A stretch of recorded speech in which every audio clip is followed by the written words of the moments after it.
Assalamualaikum warahmatullahi wabarakatuh. Saya Dina Putri Berlian dengan NIM 23121052. Di presentasi kali ini saya akan menjawab soal UAS semester 2 Organisasi dan Arsitektur Komputer. Nah, berikut ini soal-soal yang diberikan oleh Bapak dosen Pak Abdul Makin. Mari kita mulai.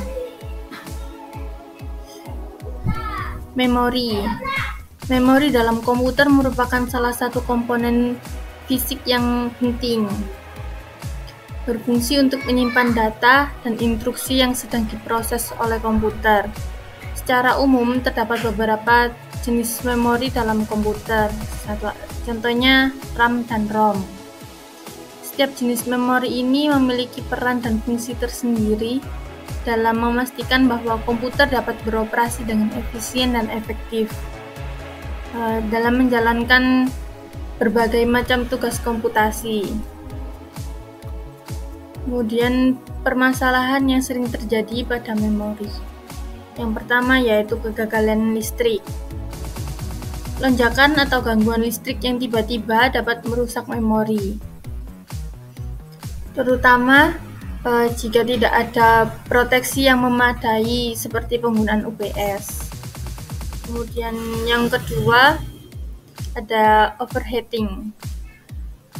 Suhu yang terlalu tinggi dapat merusak komponen elektronik, termasuk memori.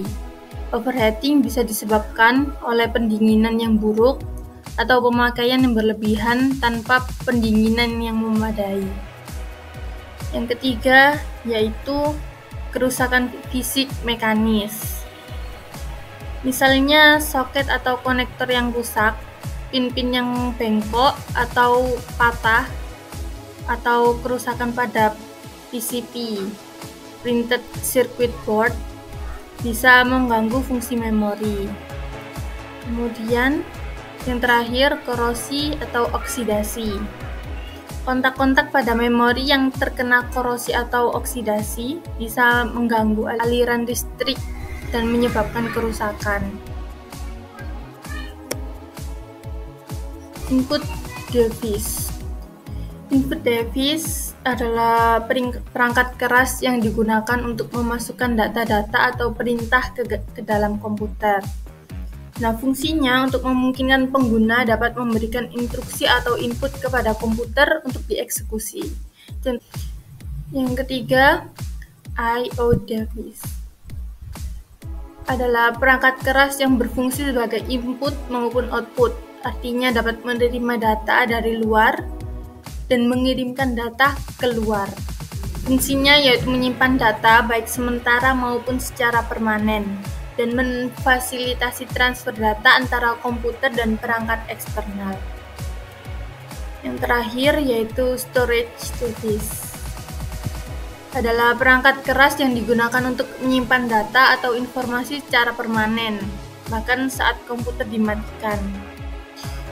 Fungsinya yaitu menyimpan program, data, dan file-file lainnya untuk digunakan kembali nantinya. Biasanya memiliki kapasitas lebih besar dibandingkan memori RAM, namun lebih lambat dalam aksesnya. Prosesor. Prosesor adalah sebuah komponen dalam komputer atau perangkat elektronik lainnya yang bertanggung jawab untuk mengeksekusi instruksi-instruksi yang diberikan oleh perangkat lunak atau software, atau program-program yang berjalan di dalamnya. Berikut ada beberapa contoh prosesor. Yang pertama, prosesor x86 atau 64. Prosesor arsitektur x86 adalah yang paling umum digunakan dalam komputer desktop dan laptop saat ini. Produsen utama termasuk Intel dan AMD. Prosesor ini compatible dengan mayoritas sistem operasi dan aplikasi desktop. Yang kedua yaitu prosesor ARM, umumnya ditemukan dalam perangkat mobile seperti smartphone, tabel, dan perangkat IoT.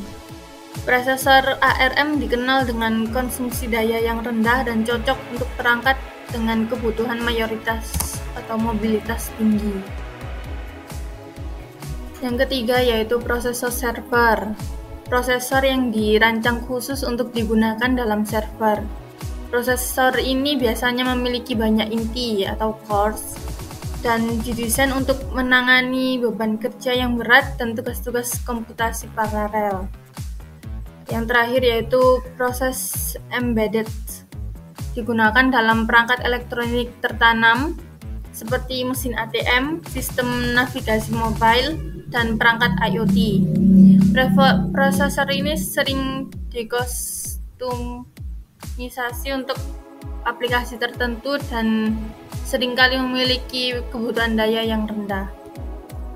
Nah, menurut saya prosesor yang terbaik untuk saat ini yaitu Intel Core i9 12900K. Mengapa? Karena proses ini menonjol dengan desain hybrid yang menggabungkan inti P-cores atau performance dan E-cores atau efisiensi, sehingga memberikan keseimbangan yang baik antara kinerja tinggi dan efisiensi daya. Dengan teknologi Alder Lake, i9 12900K menawarkan kemampuan multi-core yang kuat untuk komputasi berat seperti gaming dan konten kreatif. Sistem bus pada komputer. Apa itu bus? Bus dalam konteks komputer adalah jalur atau saluran yang digunakan untuk mentransfer data antara komponen-komponen dalam sistem komputer. Secara lebih spesifik, bus merupakan jalur komunikasi yang menghubungkan CPU, RAM, dan perangkat-perangkat lain seperti kartu grafis, kartu suara, dan perangkat penyimpanan atau hard disk dan SSD. Komponen yang umumnya terhubung melalui bus di dalam sebuah komputer. 1. Sistem bus merupakan jalur komunikasi utama antara CPU, RAM, dan chipset, motherboard. Sistem bus ini biasanya mencakup bus data, bus alamat, dan bus kontrol. Yang kedua, ada memori bus. Digunakan khusus untuk mentransfer data antara CPU dan RAM. Yang ketiga, peripheral bus seperti PCIe yang digunakan untuk menghubungkan kartu grafis, kartu suara, dan perangkat PCIe lainnya. Apa fungsi utama bus?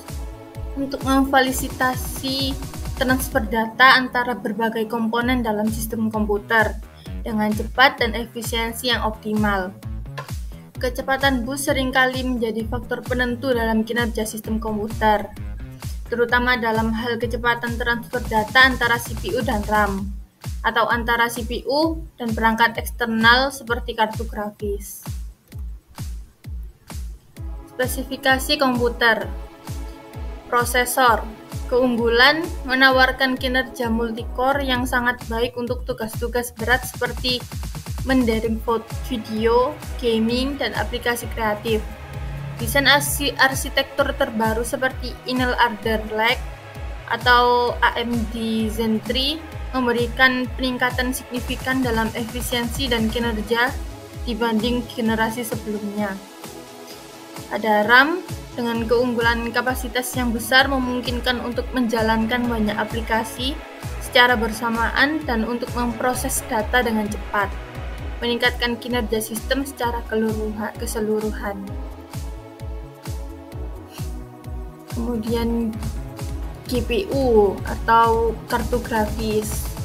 Keunggulannya mampu menangani tugas-tugas grafis yang berat seperti gaming beresolusi tinggi, rendering 3D, dan desain grafis profesional dengan sangat baik.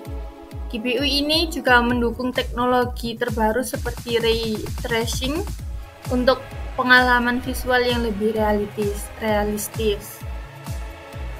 Kemudian ada memori dengan keunggulan kecepatan baca atau tulis yang sangat tinggi dibandingkan dengan HDD konvensional, memungkinkan booting sistem yang cepat, waktu load aplikasi yang singkat, dan transfer data yang efisien. Kemudian ada koneksi dan ekspansi dengan keunggulan memungkinkan untuk mentransfer data yang kecepatan antara perangkat eksternal, koneksi ke monitor resolusi tinggi, dan penambahan kartu ekspansi seperti kartu jaringan atau kartu suara. Sekian dari saya, bila ada kesalahan mohon dimaafkan. Wassalamualaikum warahmatullahi wabarakatuh.